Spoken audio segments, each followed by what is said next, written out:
Allow me to begin with a personal memory. In 2013, we published the French translation of all the medieval sources dedicated to Clare of Assisi. After 2 years of hard work, only the back cover of the volume was missing, and I wrote the following text that you can see on the screen. After having published in 2010 the French translation of the sources relating to Francis, it was appropriate to pay the same homage to Clare.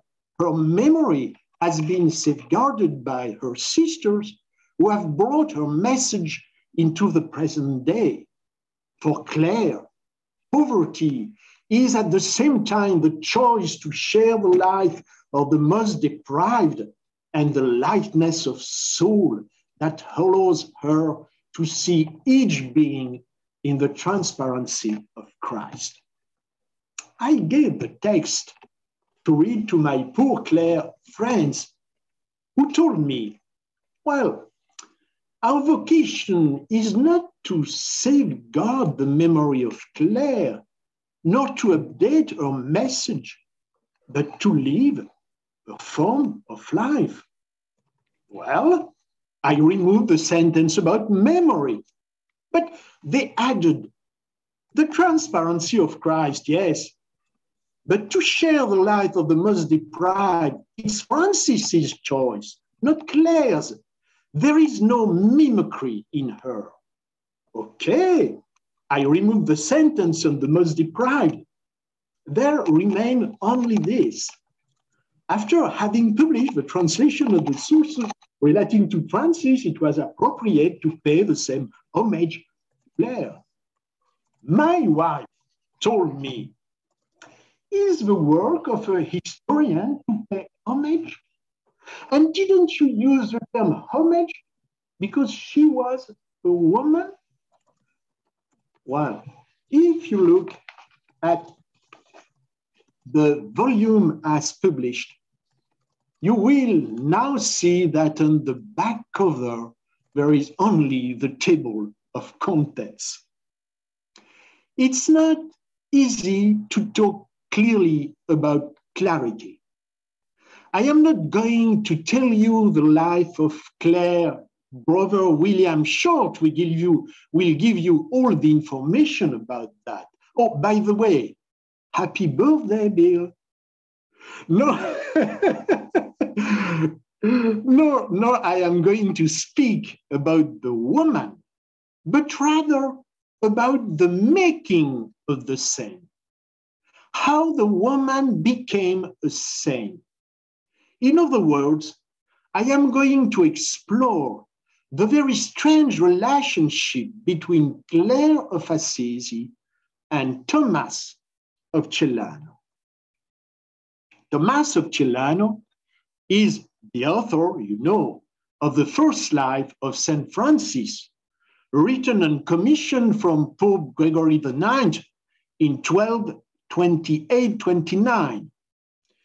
In the 1230s, at the request of the Minister General Brother Elias, he composed a shorter life rediscovered in 2014. In 1246-47, he compiled the memories of the companions and produced the so-called Second Life.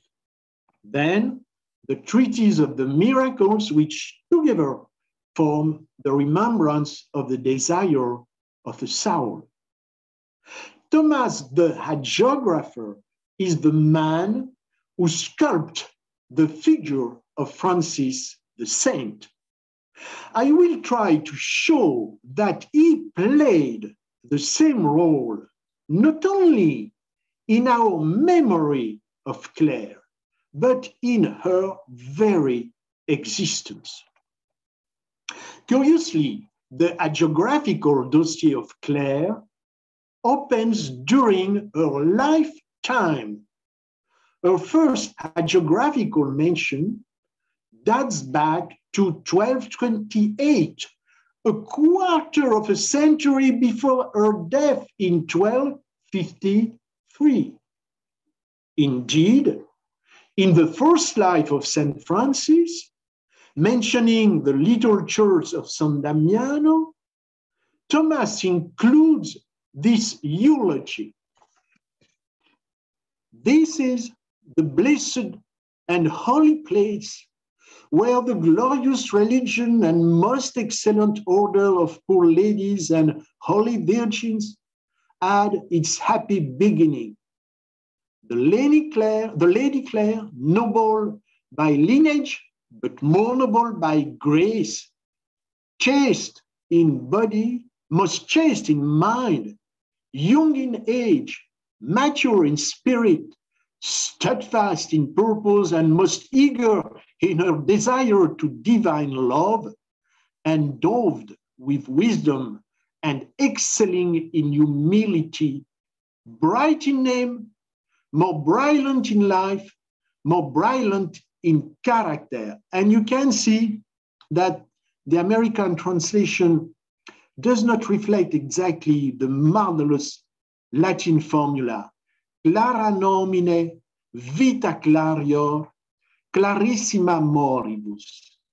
In Latin, in Spanish, in Italian, in French, it's the same word to say clear and clair. But at least the translator should have kept clear.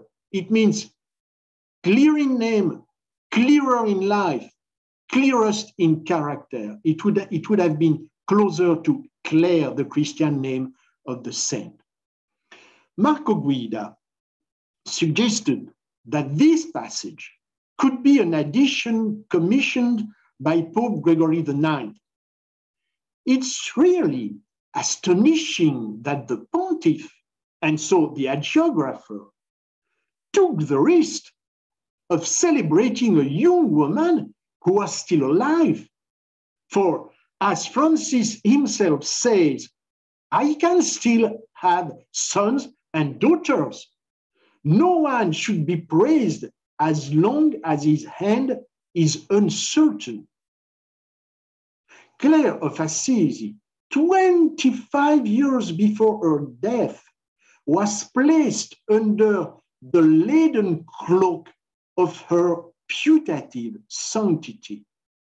And her bull of canonization, Clara Claris Preclara Meritis, will take up in 1255 the variations on the name Clare already used by Thomas of Celano as early as 1228. Another passage from the first life, used again in the rediscovered life, described the mourning of Clare and the poor ladies when the corpse of their spiritual father was communicated to them, I quote, through the windows which the brides of Christ at the appointed time are accustomed to receive the sacrament of the Lord's body. Francis's corpse takes the same way than the Eucharist. It's an incredible, marvelous passage. While, surprisingly, Thomas of Celano does not say a word about Clare in the remembrance of Saul, at least 3 other Franciscan legends evoke her during her lifetime with the same assault of praises. And I wonder, what effect did it have on her, who was so concerned about being humble? We must always try to put the place of the historical characters. What did she think when she read these lines in Francis's first life by Thomas of Celano? From her conversion in 1211 to her death in 1253, Clare did not move from her small foundation of San Damiano. When she died, her body was carried to the church of St. George which was to become the Basilica of St. Clare. During the funeral, Cardinal Reynaldo, the future Pope Alexander IV, had to curb his predecessor, Pope Innocent IV, who would have made Clare Santa Subito. In October 1253, the Pope enjoined the opening of a process of canonization. The acts of this process are an exceptional document, the preservation of which is a kind of miracle. In November 1253, 21 witnesses, mainly sisters of San Damiano and lay people from Clare's noble family, testified before the ecclesiastical court, obviously in Umbrian language, medieval Italian. The notary took the minutes of their statements and then translated them into Latin. We lost this Latin version. But in the 15th century, Battista Alfani, a poor clerk of the monastery of Monteluce near Perugia, made fortunately an Italian translation of the Latin acts of the trial, and it is the only version we have preserved in a single manuscript. Let's focus in this process on the passages from the depositions that neither the bull of canonization nor the posterior legend of St. Clare took up, namely the part of Clare's experience that could not be assimilated from the point of view of the Roman Church, the hidden part of Clare. 21 episodes are present only in the trial, in which they are sometimes attested by 3 or 4 depositions. For instance, when the door of the monastery fell on Clare, proved that the enclosure of the female establishment was not so strict, so it disappeared in the legend. It did not appear in the legend. Also omitted were the desire on the part of Clare to suffer martyrdom in Morocco. She had to stay in San Damiano, not to leave the little monastery. And also omitted the episode of the husband who regains sexual desire for his wife after having received the advice of the Virgin of Assisi. It was obviously impossible to insert it in a legend. The legend also avoids recalling the arrival in San Damiano on the eve of Clare's death of the bull approving her form of life of the order of the poor sisters. It is not by chance, although the bull was really sent out by the papal chancellery, it was never recorded in the papal registers, depriving it of any official value. These are among the incredible efforts, not only of medieval protagonists, but also of present-day historians, to deny Clare the status of an authentic author, the difficulty to accept the idea that a medieval woman could be a real author. Denying the woman by celebrating the saint. One episode omitted in the legend, albeit related 4 times in the process, sounds really like a denial of and sums up all these silences. Lady Clare, I quote, and you can see on the screen, also related how once in a vision, it seemed to her she brought a bowl of hot water to St. Francis along with a towel for drying his hands. When she reached St. Francis, the saint bowed his breast and said to the Lady Clare, "Come, take, and suck." After she had sucked, the saint admonished her to suck once again.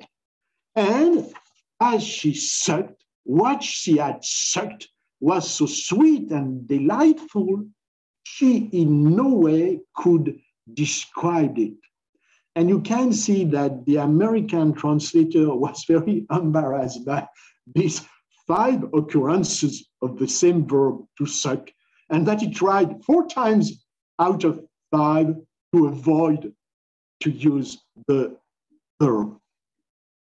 As one can easily imagine, the vision of the breast has given rise to all sorts of psychoanalytical interpretations. But actually, the most astounding is that the story was told first by Clare to her sisters, but then by 4 sisters facing a court during the process, consisting entirely of male clerics. What a courage to tell this story facing a male trial.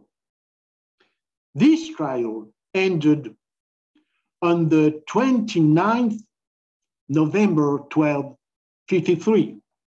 Clare's sanctity was proclaimed by Pope Alexander IV on the 15th August 1255, and 3 days after, the bull that you can see, Clara Claris Preclara Meritis, was sent out with an incipit that extended the puns, the jokes of the first life of St. Francis about Clare's name. And so we arrived at the Latin prose legend of St. Clare.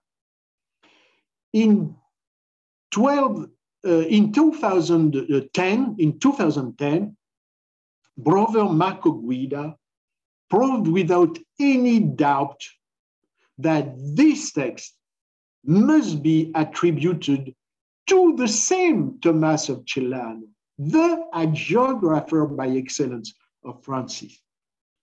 Let's try to rebuild the stratigraphy of Clare's hagiographical dossier. The questioning in the canonization trial had ended at the end of November 1253. In the course of the following year, Thomas had to compose a Latin legend in prose, which selected, with the omissions that we know now, the raw material of the process, completing it as necessary. In the first half of 1255, the prose text served as the basis for a versified legend. But after the canonization, the first legend in prose was updated with the addition of an introductory epistle addressed to Alexander IV and a final chapter dedicated to the canonization. In order to compose his text, Thomas claimed additional informants among the companions of Francis and the sisters of San Damiano, likely Alexander IV too, because he was the former cardinal protector of the friars minor and the poor ladies. In fact, in the legend, there does appear some information that was absent from the trial.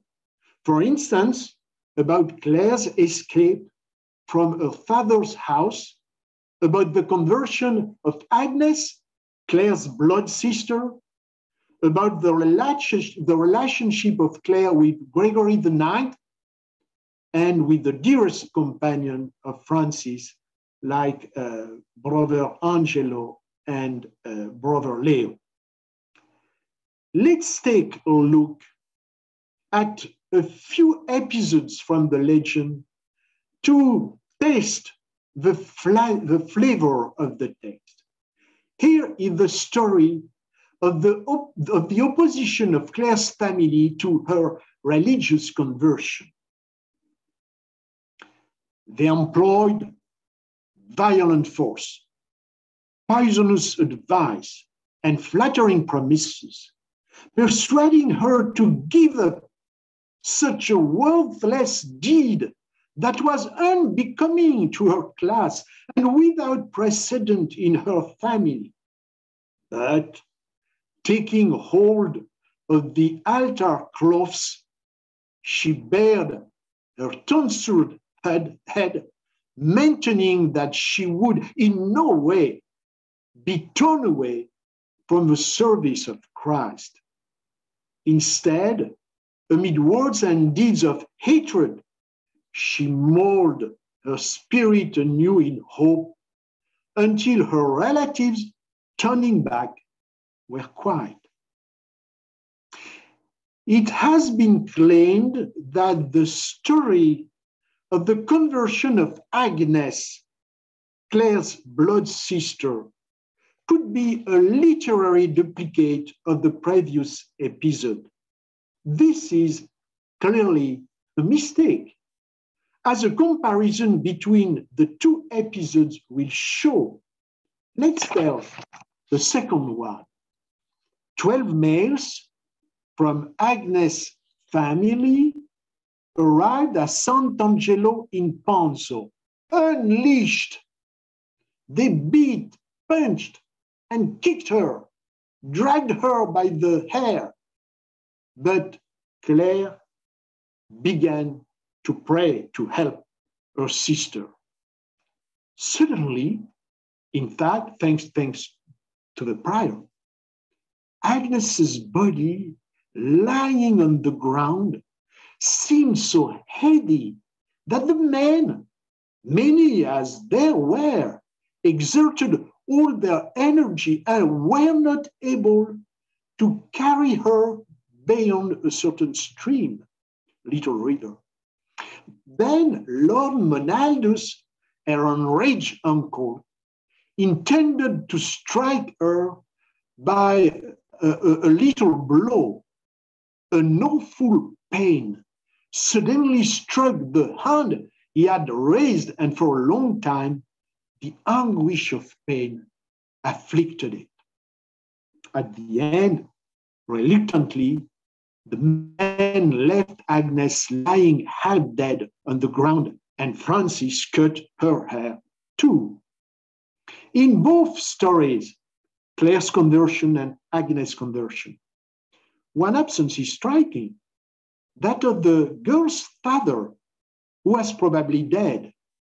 The episode about Agnes reveals the name of the head of the family, Uncle Monaldus. This element could therefore not be copied from the first episode where it is absent to the second. But above all, the very canonical precision of both cases offers convincing evidence of their authenticity. In fact, the two episodes are very close, but also different. The men of Clare's family insult her, but do not raise their hand to her because she shows her head recently sheared by Francis, and taking hold of the altar cloths, you remember the quotation, she claims to be under ecclesiastical jurisdiction. It was a very symbolical gesture, not under the jurisdiction of the lay commune of Assisi. Agnes, at the opposite, is reached by the unleashed men, before being consecrated. And that is why these men do not hesitate to get their hands on her, to take back what they reckon to be their property. It's the physical resistance of Agnes and then the extraordinary moral authority of Clare, which ends up dissuading them. Finally, here is another form of resistance from Clare, this time against Pope himself. Pope Gregory, it means Gregory the Ninth, loved this holy woman intensely with a fatherly affection. And I am absolutely convinced that it's true. When he was attempting to persuade her that she should consent to have some possessions which he himself willingly offered, she resisted. To this, the Pope replied, "If you fear for your vow, the vow of poverty, we absolve you from it." "Holy Father," she said, "I will neither in any way wish to be absolved from the following of Christ." Marco Bartoli argued very convincingly that Clare was recognized as a saint, not in spite of the conflicts that saw her opposed to the pontiffs, but because of that thanks to that evangelical resistance, which literally forced their veneration. It's very important to think that it's not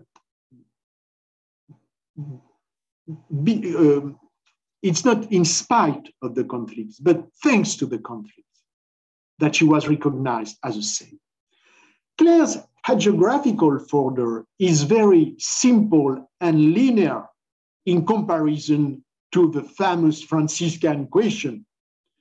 Here, the process of canonization feeds the Latin prose legend, which in turn feeds the bull of canonization, the versified legend, the revised Latin legend in prose, and the totality of the liturgical and hagiographic derivations in all languages.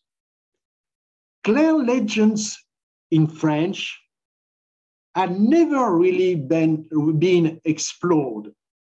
Recently, a French scholar, Martin Pagan, found 15 manuscripts of the French legend of Clare, carrying 4 different versions. And she has, above all, shown that the translation of the legend of St. Clare from Latin into French was produced in the monastery of Longchamp near Paris and was used as a mine for the writing of the life of Blessed Isabel of France, sister of St. Louis. Here is a hitherto unknown legacy of Thomas of Celano's prose. It's a very nice discovery, and I don't say that because Martin Pagan is also my wife. Marco Bartoli has suggested that 3 currents run through the memory of Clare.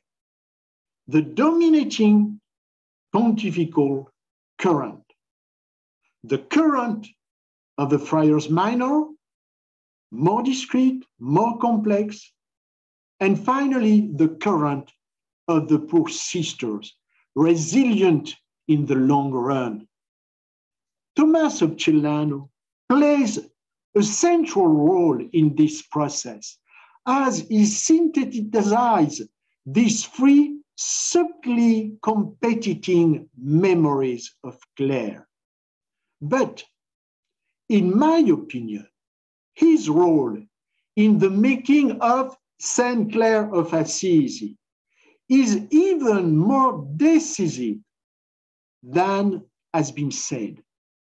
It goes back to 1228 and to the chapter of the first life of St. Francis about the poor ladies when Clare was perfectly alive. This chapter is not only the basic model for all subsequent hagiographical developments, but it must also have impressed its seal on the real life of Clare. And I suggest it's only my hypothesis, but I suggest the following sequence. Gregory the Ninth came to Assisi for the canonization of Francis in July 1228, sorry. He met Clare, who asked him to approve a proposal of very high poverty. Until now, it's not an hypothesis, but these are facts. At first, the Pope was reluctant, but then gave in on September 17th, according to her and her sister, a very paradoxical privilege of poverty, which ends in this way. Therefore, we confirm with our apostolic authority, as you requested, our proposal of most high poverty, granting you by the authority of those present letters that no one can compel you to receive possessions. The chapter dedicated, and here starts my hypothesis, the chapter dedicated to Clare and her sisters in the first life of St. Francis was, according to me, the backbone of this extraordinary concession. It aimed to enclose the Virgin of Assisi in the mental enclosure of her anticipated holiness.